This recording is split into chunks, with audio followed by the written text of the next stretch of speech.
আমি আসছি সানারপাড় নারায়ণগঞ্জ থেকে আমার আব্বুকে নিয়ে বারডেম হসপিটালে ট্রিটমেন্টের জন্য। ওনার পায়ে একটা ডায়াবেটিক্সের প্রবলেমের কারণে একটু পায়ে ক্ষত হয়েছে, তো ওইটার থেকে হচ্ছে আপনার 2টা আঙুল কাটা পড়েছে। এখন হচ্ছে আমরা হসপিটালে নিয়ে আসছি। তো গতকালকে আমাদের হচ্ছে ভর্তি হওয়ার কথা ছিল বারডেম হসপিটালে, তো ওখানে হচ্ছে আপনার হার্টের একটা ইস্যুস দেখা যায়, মানে আজকে আবার হসপিটালে আসা আর কি। আপনাদেরকে দেখলাম হেঁটে আসছেন, এই যে হেঁটে আসার কারণ রাস্তাঘাট বন্ধ, আজকে সমাবেশ চলতেছে।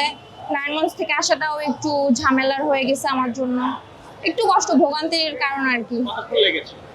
প্রায় দেড় ঘন্টা প্লাস।